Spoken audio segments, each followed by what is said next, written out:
Dear student, हम आप लोगों को फॉलो 1 का एक्सरसाइज 72 एंड 73 का डिबेट बोला जा रहा है। Ready start. महोदय, हमारा जो संविधान तैयार हुआ है उसमें भी इस बात का प्रयास किया गया है कि देश में लोकतंत्र पूरी तरह से लागू किया जाए और जनता को लोकतंत्र की सारी सुख सुविधा मिल सके।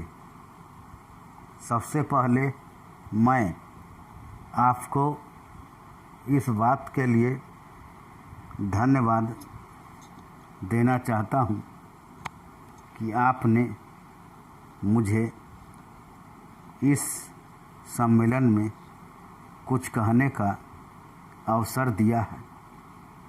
आपके सामने जो विषय आएंगे वे इतने महत्व के हैं कि प्रत्येक हिंदुस्तानी, चाहे वह किसी भी काम में लगा हो, उन पर कुछ न कुछ ध्यान अवश्य देता होगा।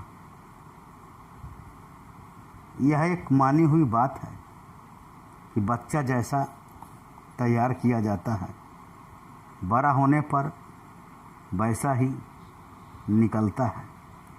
शिक्षा का काम यही है कि उसको अच्छी तरह से सुलझे तरीके पर तैयार करे और उसको इस योग बनाए कि उसे जिस किसी भी काम में लगाया जाए वह उस काम को कुशलता और सफलता के साथ पूरा कर सके। हमारे देश में जो शिक्षा पद्धति अभी तक जारी है वह नई नहीं है, बल्कि यदि मैं यह कहूँ कि वह 125 वर्ष पुरानी है तो गलत नहीं होगा। 125 वर्ष पहले जिस उद्देश्य को सामने रखकर यह शिक्षा पद्धति जारी की गई थी वह उद्देश्य अब नहीं रहा, पर शिक्षा पद्धति अब तक लगभग वही है। मैं मानता हूँ कि इस बात का प्रयत्न किया जा रहा है कि उसमें परिवर्तन किया जाए जिससे हमें अपनी आवश्यकताओं की पूर्ति में सहायता मिल सके। जहाँ तक मुझे मालूम है इस काम में अभी तक हम सफल नहीं हुए हैं। मैं तो शायद यह भी कह सकता हूँ कि उस शिक्षा पद्धति को बदलने में जो प्रयास किया जाना चाहिए था वह अभी तक नहीं किया गया है। इस देश में या सभी देशों में शिक्षा के 3 भाग होते हैं। एक तो वह जिसमें छोटे छोटे बच्चों को शिक्षा दी जाती है, दूसरा वह जिसमें युवावस्था के पहले बड़े होने तक, और तीसरा वह जिसमें युवावस्था के विद्यार्थियों को शिक्षा दी जाती है।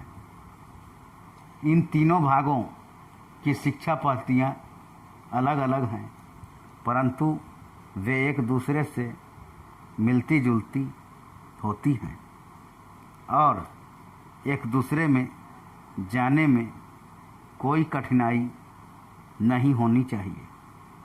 इसलिए यदि हम अपने देश की शिक्षा में सुधार चाहते हैं तो सबसे अधिक आवश्यक यह है कि सर्वप्रथम प्राथमिक शिक्षा में, उसके बाद माध्यमिक शिक्षा और फिर विश्वविद्यालय शिक्षा में सुधार किया जाना चाहिए। महोदय, आज इस समारोह में सम्मिलित होकर मुझे बड़ी प्रसन्नता हो रही है। जब से मैं आपके नगर में पहुंचा हूं, आपने जिस प्रेम और उत्साह के साथ मेरा स्वागत किया है, उसके लिए मैं आपको धन्यवाद देता हूं। मैं जानता हूं कि यह स्वागत किसी व्यक्ति विशेष के लिए नहीं, बल्कि यह देश के प्रति आपके प्रेम का प्रमाण है। भारतवर्ष जब से स्वतंत्र हुआ है, उसके सामने बड़ी बड़ी कठिनाइयाँ रही हैं, परंतु ईश्वर की दया से हम एक एक कठिनाई को हल करते गए हैं और आज कहा जा सकता है कि अब हमें प्रगति के लिए प्रशस्त मार्ग मिल गया है। यदि हम चाहें और देश के लिए आपस में मिलजुल कर साहस तथा उत्साह के साथ काम करें, तो संसार में ऐसी कोई चीज़ नहीं जो इस देश के लिए दुर्लभ हो। इसलिए एक ऐसे दिन का मनाना जिस दिन देश की उन्नति के लिए एक बहुत बड़ा कदम उठाया गया था, स्वाभाविक ही है। अंग्रेज़ों के साथ जिस समय स्वराज के लिए समझौता हुआ, उस समय उन्होंने और सब चीज़ों के साथ साथ एक काम और किया, जिसका परिणाम कुछ भयंकर हो सकता था। जहाँ एक और अंग्रेजी राज सीधे तौर पर चलता था, वहाँ दूसरी ओर देसी नरेशों के अधीन 600 से अधिक रियासतें भी थीं।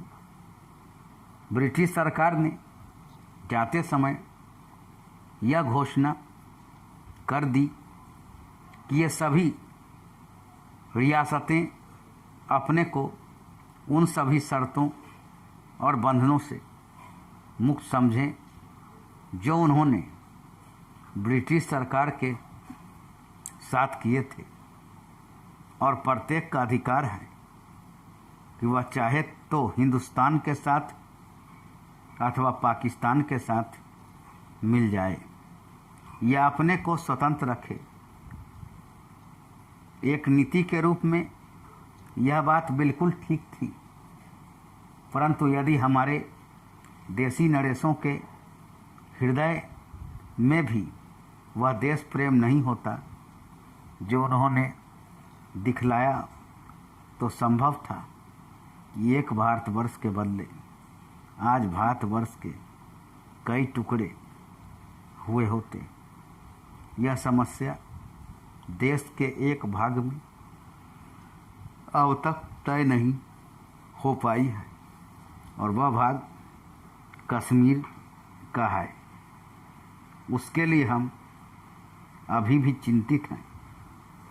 देसी नरेशों के देश प्रेम, उनकी दूरदर्शिता और समय को पहचान कर उसके अनुसार अपने को ढाल लेने की उनकी शक्ति के फलस्वरूप ही भारत के 2 टुकड़े हो जाने पर भी विशाल भारतवर्ष आज रह गया है। धन्यवाद।